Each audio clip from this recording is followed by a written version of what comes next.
आज जो टॉपिक है हमारा वो है कला के तत्व।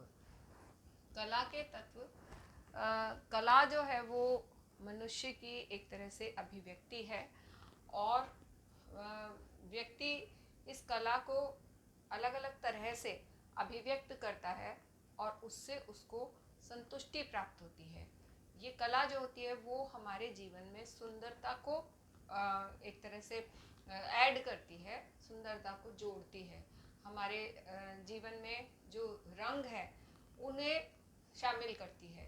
तो एक तरह से इस कला की अभिव्यक्ति से व्यक्ति को बहुत संतुष्टि प्राप्त होती है, अच्छा लगता है उसे, उसको मानसिक संतुष्टि प्राप्त होती है, मानसिक संतुलन आता है। तो कला का हमारे जीवन में बहुत ही महत्व है।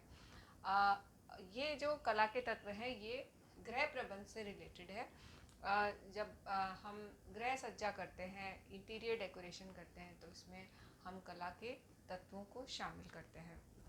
तो आज हम जो करेंगे कला के तत्व। कला के तत्व की एक छोटी सी परिभाषा है।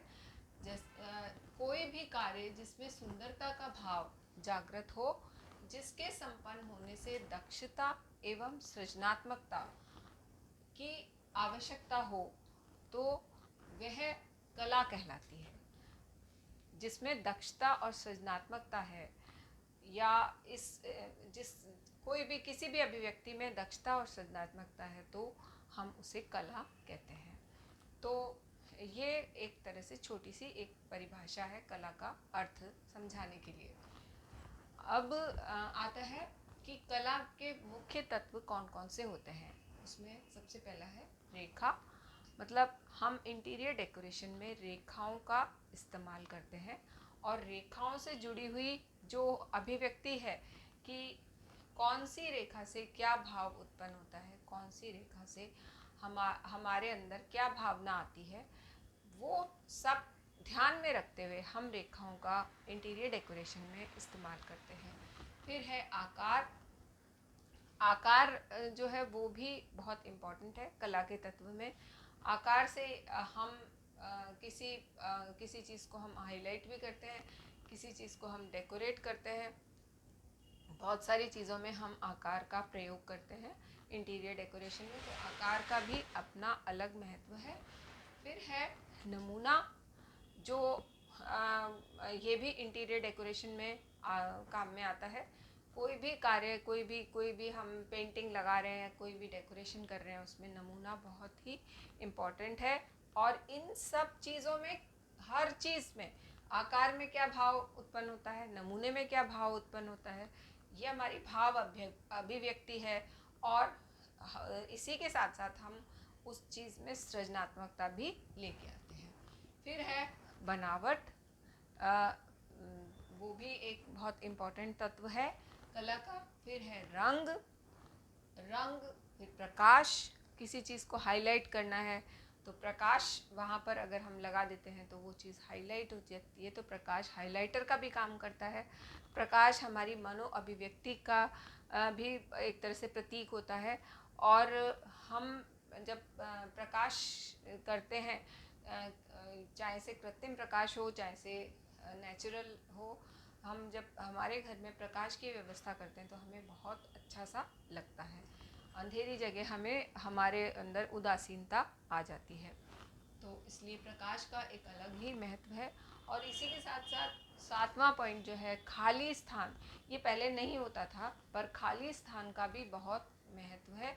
ऐसा नहीं होना चाहिए कि बिल्कुल घिच पिच हो जाए, बिल्कुल एकदम भरा भरा सा हमारा घर हो जाए, हमारा जो डेकोरेशन है वो कहीं ऐसा नहीं हो जाए कि उसकी जो हमारी भाव अभिव्यक्ति है वो पूरी हो ही नहीं पा रही उससे।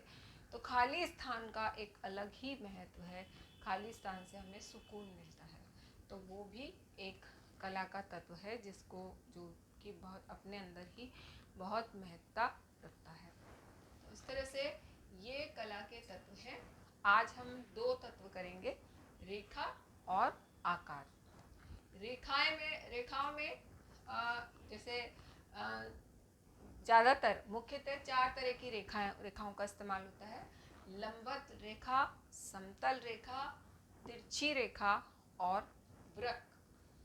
तो लंबवत रेखा में ज़्यादातर ये माना जाता है कि जब हमें कहीं पर एक्टिवनेस शो करनी है तो लंबवत रेखाओं का इस्तेमाल किया जाता है। लंबी लंबी खड़ी खड़ी रेखाओं का इस्तेमाल किया जाता है, वो चाहे वो पेंटिंग हो, पेंटिंग लगाई हो हमने, चाहे से हमने कोई कर्टन लगाया हो, चाहे से कोई हमने फर्नीचर रखा हो, जहाँ पर लंबवत रेखाओं का इस्तेमाल होता है वहाँ पर हमारी एक्टिविटी शो होती है, हमारी एक्टिवनेस शो होती है। तो लंबवत रेखाओं का इस्तेमाल वहाँ पर किया जाता है। समतल या आड़ी रेखाओं का इस्तेमाल वहाँ पर किया जाता है जहाँ हम आराम करते हैं। यहाँ पर हम जैसे कोई पेंटिंग भी लगा रहे हैं तो वो आड़ी रेखाओं के आधार पर लगाएंगे। तो इस तरह से ये जो लंबवत रेखा है ये इस चीज़ का प्रतीक है कि हमें आराम की अनुभूति हो वहाँ पर। तो हम जहाँ पर जो भी कमरा हमारे आराम का होता है वहाँ पर हम आड़ी रेखाओं का इस्तेमाल करते हैं, आड़ी या समतल रेखा। फिर है तिरछी रेखाओं का इस्तेमाल। तिरछी रेखाओं का इस्तेमाल हम वहाँ पर करते हैं जहाँ पर हमें बहुत ऊंचाई जो है उसको कट करना है, बहुत ऊंची कोई चीज़ है उसको हमें कट करना है तो हम तिरछी रेखाओं का इस्तेमाल करते हैं। और तिरछी रेखाएं जो है वो भी उसमें भी हमें एक्टिवनेस दिखती है। तो तिरछी रेखाओं का हम जब हाइट कम करनी होती है तो हम तिरछी रेखाओं का इस्तेमाल करते हैं। फिर है वृक्क। वृक्क जो रेखा है उसमें हम इंटीरियर डेकोरेशन को हम कर्व से बहुत ज़्यादा डेकोरेट करते हैं। जैसे कि कोई हमने प्लांट ही लगा रखा है तो वो इस तरह से एस आकार का अगर प्लांट लगा रखा है, हैंगिंग प्लांट लगा रखा है, तो उसकी खूबसूरती अलग ही होती है। या हमें कोई पुष्प सज्जा करनी है, वो भी हम एस आकार की या कर्व्ड रेखाओं का इस्तेमाल करके हम उसका इस्तेमाल कर सकते हैं। और ये कर्व्ड रेखाएं जो है ये कई जगह डेकोरेशन के भी बहुत काम आती हैं। तो कर्व्स जो हैं वो आजकल बहुत ज़्यादा इंटीरियर डेकोरेशन में यूज़ किए जाते हैं। तो ये इस तरह से हम रेखाओं का इस्तेमाल करते हैं। फिर है नेक्स्ट है आकार। आकार आकार में सबसे पहला है वर्गाकार या स्क्वायर। स्क्वायर में क्या होता है, स्क्वायर जो होता है उसमें हम एक तरह से फ्रेम में कोई चीज़ हमें लगानी है या कोई चीज़ जैसे किसी चीज़ को हमको इम्पोर्टेंस देनी है तो हम उसको आकार में कर देते हैं, मतलब स्क्वायर में उसको करके फिर हम प्रेजेंट करते हैं। तो ये जो स्क्वायर है ये भी हमारे भावों को अभिव्यक्त करता है। जब हमें हमारे अंदर बहुत उल्लास का जो भाव है वो हमें व्यक्त करना होता है तो हम स्क्वायर्स के रूप में उसको कर सकते हैं। नेक्स्ट है आयताकार, जिसको हम कहते हैं रेक्टेंगल। रेक्टेंगल जो है वो भी बहुत सारी चीज़ों में इस्तेमाल किया जाता है। जैसे हम डाइनिंग टेबल में यूज़ करते हैं, बेड है, ये सब चीज़ें रेक्टेंगुलर हैं। और ये जो रेक्टेंगल्स हैं, ये जो आयताकार चीज़ें हैं, ये हम वॉल हैंगिंग्स में भी इस्तेमाल कर सकते हैं, वॉल डेकोरेशन में भी इस्तेमाल कर सकते हैं। और ज़्यादातर ये बेडरूम्स में आयताकार या रेक्टेंगल्स यूज़ करते हैं, जिसमें एक तरह से आराम की अनुभूति होती है। फिर है त्रिभुजाकार, ट्रायंगल। त्रिभुजाकार हम जो है वो फ्लावर डेकोरेशन में भी यूज़ करते हैं, वॉल हैंगिंग्स में भी यूज़ करते हैं, वॉल डेकोरेशन में भी यूज़ करते हैं। और जो फर्नीचर में भी हम ट्रायंगल्स यूज़ करते हैं। तो बहुत सारी चीज़ों में हम ट्रायंगल्स यूज़ करते हैं। तो ये भी इंटीरियर डेकोरेशन में त्रिभुजाकार भी बहुत अच्छा एक तरह से प्रतीक है जिसमें हम अपनी सृजनात्मकता दिखा सकते हैं। फिर है वृत्ताकार या गोल। गोल को हम आधा काट के भी काम में लेते हैं, जिसको सेमी सर्कुलर या अर्ध वृत्ताकार कहा जाता है। उसका भी इस्तेमाल करते हैं, मतलब हम इसको दो पार्ट्स में भी डिवाइड कर देते हैं। तो ये भी बहुत इम्पोर्टेंट रोल प्ले करता है। ये वृत्ताकार जो है, पहले ट्रेडिशनल जो इंटीरियर डेकोरेशन होता था उसमें सर्कुलर जो सर्कल्स का बहुत ज़्यादा इस्तेमाल किया जाता था। तो जो सर्कुलर अरेंजमेंट है वो बहुत ज़्यादा इस्तेमाल किया जाता था। फिर है पंचभुजाकार। पंचभुजाकार जिसमें 5 कॉर्नर्स हो तो उसको पंचभुजाकार कहते हैं। तो 5 कॉर्नर्स वाली जो चीज़ें हैं वो उनको भी हम डेकोरेशन में इस्तेमाल करते हैं। और ये जो डेकोरेशन है ये आजकल पंचभुजाकार और षटभुजाकार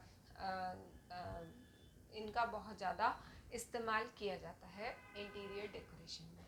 तो आज हम लोग सिर्फ हम रेखा और आकार ही पढ़ेंगे। नेक्स्ट क्लास में हम ये आगे के जो कला के तत्व हैं वो पढ़ेंगे।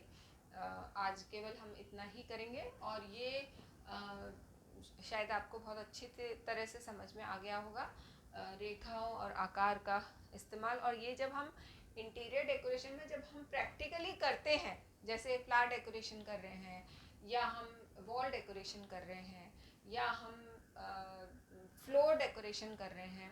फ्लोर डेकोरेशन में जैसे हम रंगोली बनाते हैं, अल्पना बनाते हैं, तो उनमें हम जब इन चीज़ों का इस्तेमाल करते हैं तो वो अलग ही दिखती हैं, अलग ही हमारी सृजनात्मकता दिखती है, हमारे भाव दिखते हैं। तो ये कला के तत्व जो हैं वो बहुत ही इम्पोर्टेंट होते हैं इंटीरियर डेकोरेशन में। इन चीज़ों को अगर हम अच्छे से समझ लें और फिर हम इनका उपयोग करें, हम अच्छे से समझ के और इनका जब हम उपयोग करते हैं तो हमारी सृजनात्मकता बढ़ती जाती है और हम अच्छे से इसको एक्सप्रेस कर सकते हैं। ठीक है, तो आज का ये यहीं तक ही हम करेंगे। नेक्स्ट क्लास में हम बाकी के जो तत्व हैं वो करेंगे। Thank you.